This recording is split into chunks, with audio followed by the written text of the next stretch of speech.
Throughout history have always been waged by the ruling master class for conquest, power, and profit, and the subject class have always fought their battles. It wasn't until the close of World War I that soldiers began to ask why they were killing and being killed.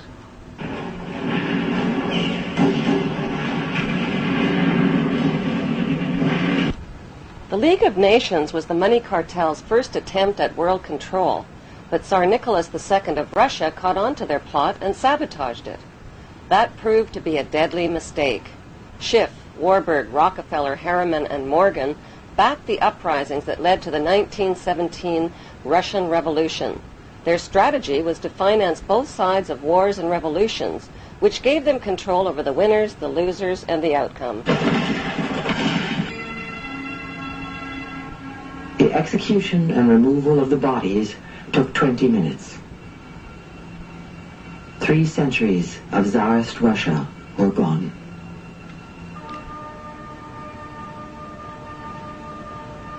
Between 1918 and 1921, 14 million Russians died from war and starvation under Lenin's Bolsheviks.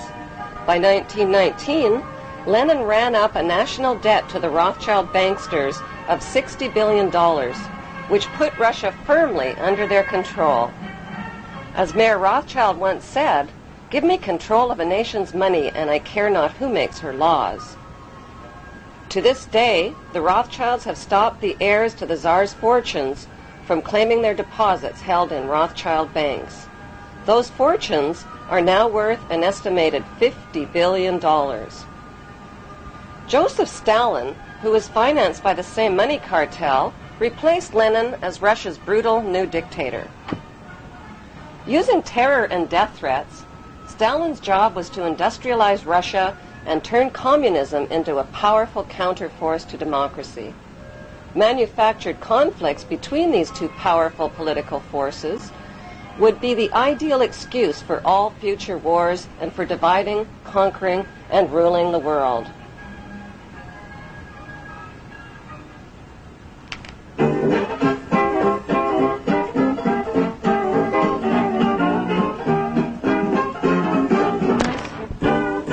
The Roaring Twenties was a decade of peace and prosperity in the United States. Installment plans were created to make buying high-priced items more affordable. Instead of shelling out $100 for a new washing machine, consumers would put $5 down and pay $8 a month. The dangers of debt and high interest rates didn't enter the minds of most Americans, and shopping raged throughout the decade. Advertising became part of the fabric of American culture as ads dominated newspapers and magazines. Sex appeal, social snobbery, outrageous claims, and fabricated scientific studies convinced consumers to buy more. With massive corporate growth, high employment, and a post-war bull market on Wall Street, first-time American investors went on a stock market buying spree. One wanted a piece of this prosperity. People bought stock on margin or credit for as little as 10% down. They then used the stock as collateral to borrow more money to buy more stock. Then they did it again. The market was a free-for-all with no regulations of any kind. The party ended on October 29, 1929, when the stock market crashed and caught everyone off guard, everyone except the banksters. J.P. Morgan and Kuhn and Loeb sent advance warnings to their group of insiders. These Federal Reserve pirates caused the crash by printing a whopping 62% inflation rate, then raising interest rates to an alarming 6%. While the Rothschilds, Warburgs, and other Federal Reserve pirates escaped the fallout, outsiders lost everything, some of them leaping to their death from office towers. 30 of the 80 billion that industrial stocks had been worth vanished into thin air. But thin air was just another name for the international banksters. Following the crash, the Great Depression put 1/3 of the U.S. workforce out of work. The bankster-owned banks foreclosed on property and took possession of people's homes and farms. When panicked citizens lined up at banks to withdraw their hard-earned savings, the banksters gave them only 10 cents on the dollar. Bonnie Parker and Clyde Barrow decided to do something about it.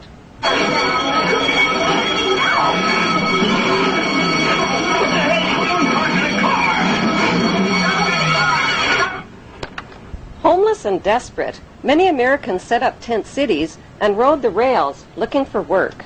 I went a-walking that riven-up highway. I saw above me that inland skyway. Saw below me that golden valley. This land was made for you and me.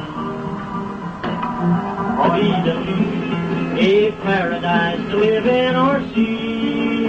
But believe it or not, you won't find it so hot if you ain't got the do-re-mi.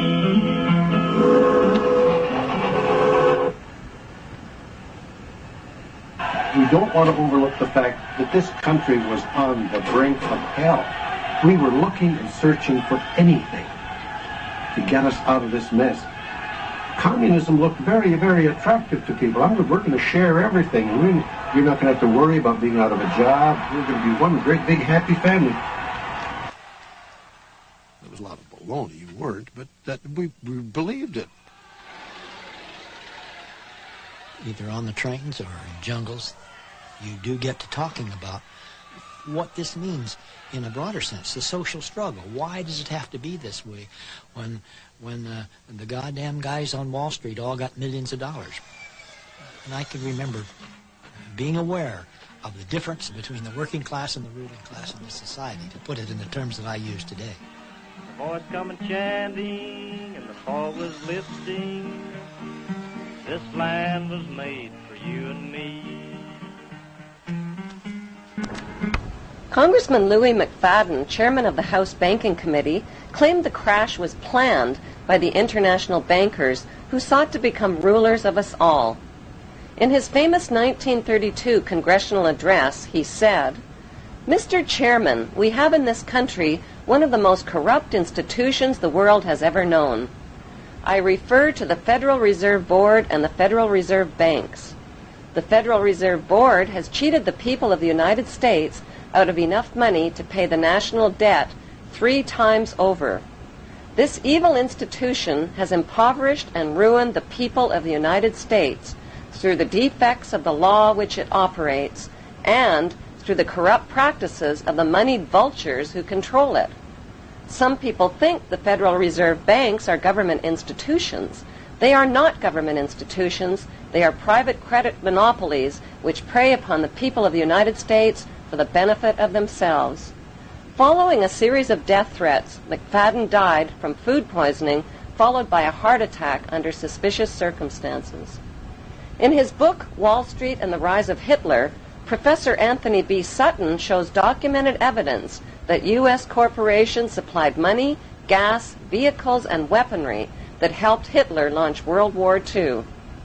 Prescott Bush, father of George Bush and grandfather of George W. Bush, supplied raw materials and funneled vast sums of money and credit to Hitler's Third Reich.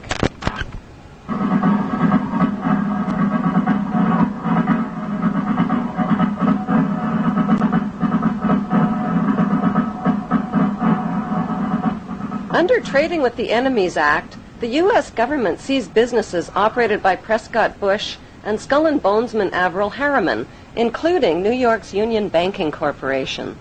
These seizures were based on evidence that Bush and Harriman had been operating front organizations for Hitler's Third Reich. Their German partner was the notorious Nazi industrialist named Fritz Thyssen, who wrote a book of confessions called I Paid Hitler. Professor Sutton lists Rockefeller Standard Oil, Henry Ford's Ford Motor Company, J.P. Morgan's General Electric, ITT, and the DuPonts as suppliers for Germany's rearmament program. But why on earth would Jewish bankers and corporations finance a monster like Adolf Hitler? It is a well-known fact that Adolf Hitler went to great lengths to cover up his family history, even arranging for the assassination of Austrian Chancellor Dollfuss, who investigated Hitler's family.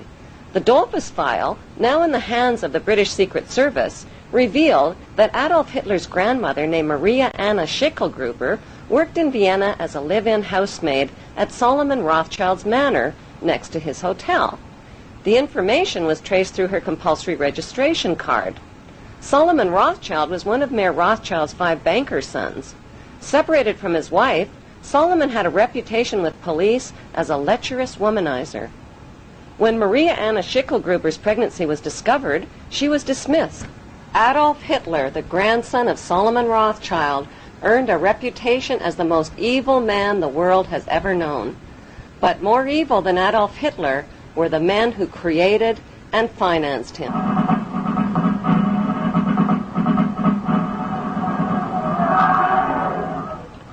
Hitler's revolutionary activities in Germany landed him in prison for 5 years.